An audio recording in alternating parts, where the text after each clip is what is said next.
Hello, you bunch of lovelies. Or are you a bit sad? It's a Saturday afternoon and the sun is shining and you're encased in a windowless room all day long. I'll judge you after my talk when you've judged me. So I've got 18 minutes to talk to you about the core of human distress, how it comes about, how it affects us, how we might maintain or even exacerbate it. 18 minutes. I'm going to talk about the entire core of human distress in that time. So strap yourselves in. It's going to be a bumpy ride. So atelophobia is not the fear of Attila the Hun. It's not the fear of telephones. And if you're over 40, it's not the fear of switchboard operators. I altered this slide today because my husband said, Sally, there's no such thing as switchboard operators nowadays. That's a retro reference. So I've put it in for anybody over 40 who knows what a switchboard operator is. Does anybody know what atelophobia means and its origins? Louder, please. Oh, fabulous. Put your hand up, honey, so I can see you. Fear of imperfection, absolutely. It comes from the Greek, doesn't everything? It comes from the Greek, ateles, which means imperfect or incomplete in some way, and phobos, which we all know, a fear of something. So atelophobia is just the fear of not being perfect somehow, not being complete, not being good enough. And it affects us in a huge variety of ways. You will have all experienced the level of atelophobia at some point in your lives. Ultimately, it causes us to doubt ourselves, and it can lead to extreme conditions like OCD, which the French call the doubting disease, because it's all about the core of doubting oneself. People will say they experienced imposter syndrome. Oh, you want me to do a TEDx talk? Sally Ingram. Oh, it's quite a common name. You might have the wrong Sally Ingram. People will say that they come to university or they get a new job, and it takes a few weeks or a few months for them to realise that it wasn't a paper error. They really are entitled to be where they are. Oh, spotlight. We constantly ruminate over conversations when we're atelophobic. I wonder what he meant when he said that. When I said, oh God, I hope he didn't mean I meant that. I mean, I wasn't staring at her boobs. It's just she had tomato ketchup on her top. Oh God, I bet she thinks I'm a right pervert now. Yeah? The person hasn't thought anything at all, okay? But atelophobia feeds those doubts. Atelophobia can cause us to avoid joy. We might stand up somebody on a date because we're just frightened that ultimately they might not fancy us, so we just don't turn up. And something you see commonly in higher education is people not submitting academic work because of atelophobia. Now, that doesn't necessarily have to be students, that's researchers, that's people who work in administration who don't submit figures to offer or HEFKey on time. Because you know what? If I don't submit it, I haven't failed. Simple as that. You can't fail if you don't enter the race, can you? So atelophobia can even prevent us from entering into the race of engaging with the rest of the world. Another thing I believe, this is definitely my personal view, is that atelophobia, one of the most dangerous things about atelophobia is other people will try and overcome atelophobia, even temporarily, by harming others. They'll commit serious and brutal crimes to get a temporary sense of feeling somehow superior. So for me, atelophobia affects us right from the smallest of human interactions to maybe some of the darkest that we see around the world today. So where does it come from? It's all mum and dad's fault. It's always parents, it's always primary caregivers' fault. But essentially, it comes from a personality driver. It's sometimes known as be perfect or try harder. And it's early and significant experiences we have that create that personality driver. So that could be things like messages like try harder, your best is never good, you're responsible, you're at fault, you're to blame. And if we internalise those messages as we grow up, we can create a neurological pathway in our brain that almost hardwires that belief system about ourselves.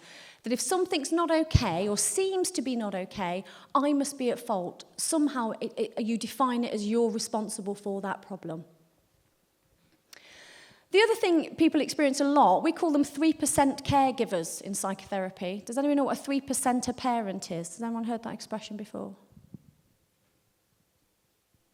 No, that's lovely. You might now, in a minute when I tell you, like, oh, that's totally my dad. So a 3%er parent is the parent who responds to a child like this. So the child comes in and says, Mum, Mum, Mum, Dad, Dad, Dad, I got 97% in my test. Well done, son. What happened to the other 3?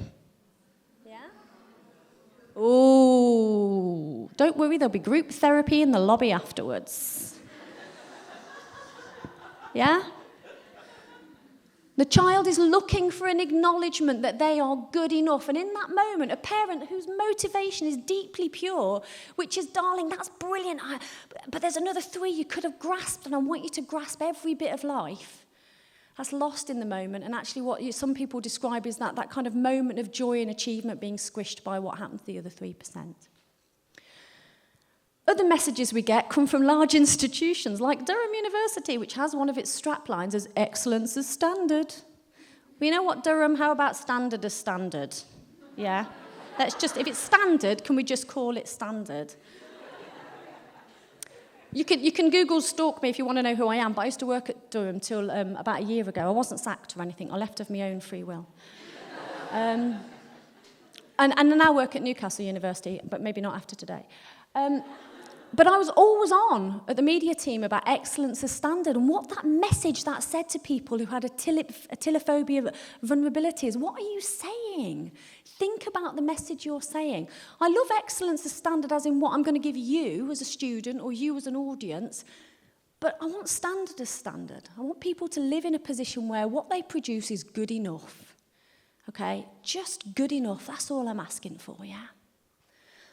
And what happens is, as I said, these early messages become hardwired, and they're exacerbated by messages we receive in society or we receive in school, journalism. You know, I went and saw a fabulous comedian the other day. She said, I'm sick to death of excellence messages for women and about their body. She said that she read an article in a magazine the other day. It said, everything you need to know about the thigh gap. She said, love, I'm from the northeast. The thigh gap's called rickets where I come from. Yeah? But we see it in media. We see it in television, we see it reinforced. When we're trying to drive up standards, what we're also doing is feeding atelophobia. So how easy is it for us to become hardwired? How easy is it for us to internalize a particular way of thinking and for it to become hardwired? Well, let's find out, because we're going to do it now. Ready? So, this is the Roman numeral. Where would you put a line to make it a 6?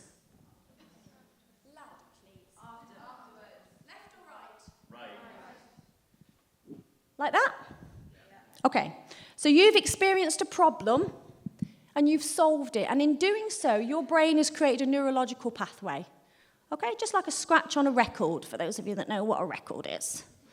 Pop down Oxfam, they'll be using them as designs in the window. You can actually still play them. Okay? So it's like a scratch on a record. It's a neurological pathway in your brain. Now, if you repeat that neurological pathway often enough, it will become really hardwired. And the Buddhists have a beautiful phrase. They say, if you walk through a field often enough, eventually it becomes a motorway. And people with atelophobia have had repetitive messages that have been hardwired and internalized that leave them in a position of, I fear I'm not good enough. So let's see how hardwired this one's become. So, where would you put a line to make these two a 6? Now, all I'd like you to do is raise your hand if you know the answer. Raise your hand if you don't know the answer. Okay, that's the majority of the audience. Anyone willing to tell me how they feel? I'm a therapist, we do a lot of feelings. How you feel about not being able to solve the second one?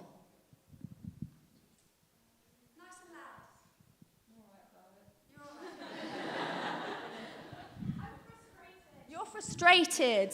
Anybody else all right or frustrated?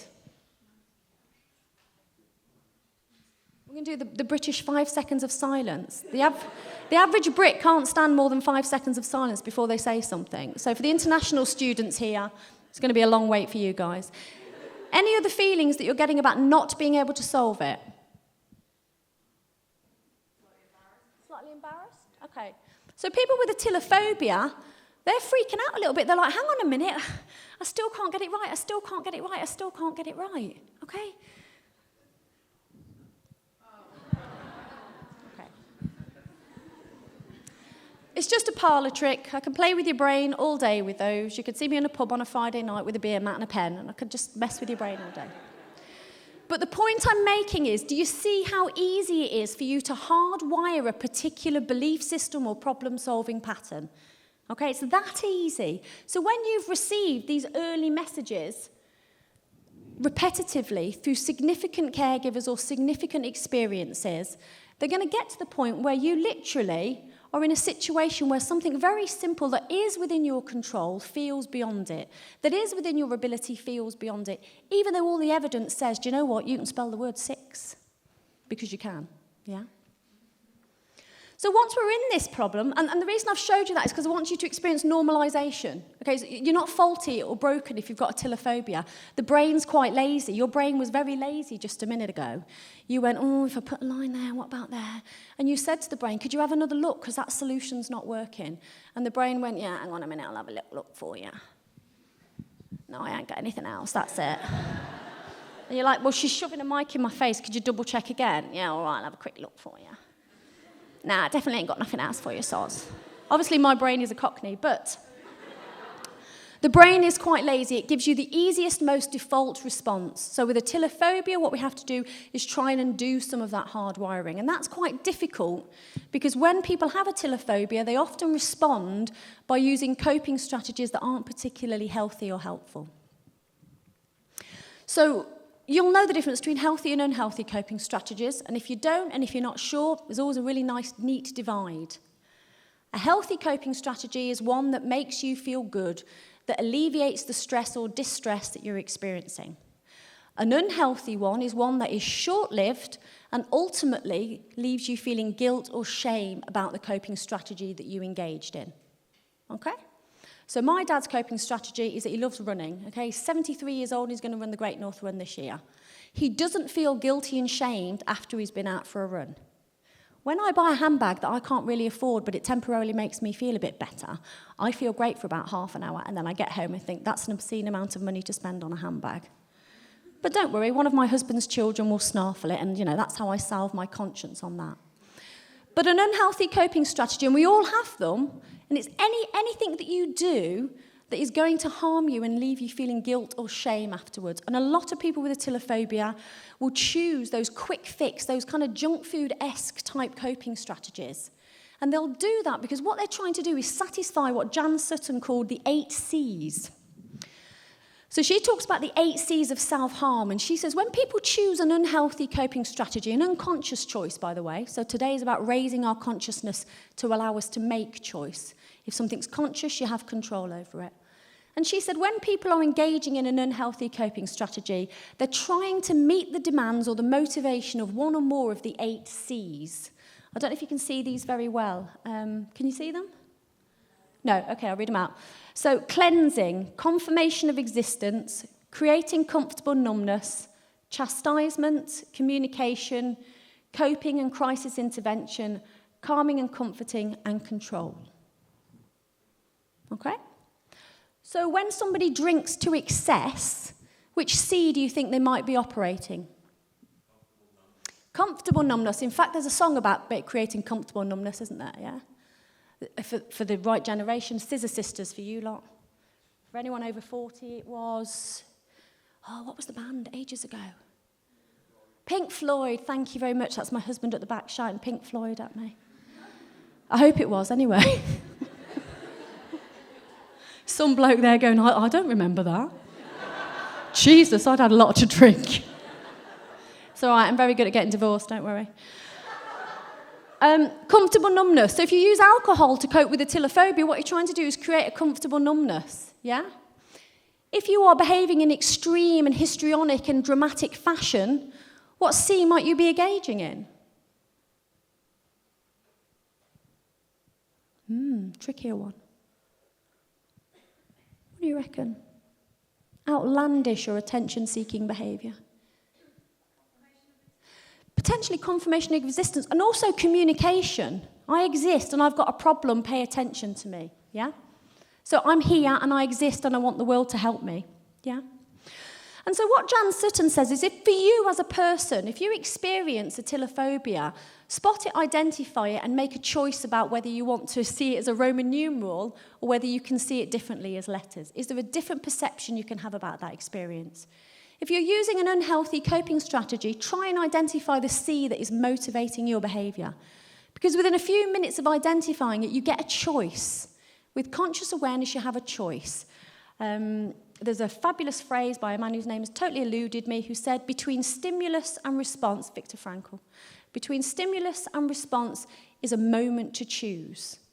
And what I would say with atelophobic experiences in life is between the stimulus, the moment that you have that experience, and the fearful atelophobic response, you have an option to choose. You have a moment to choose how you want to define what just happened.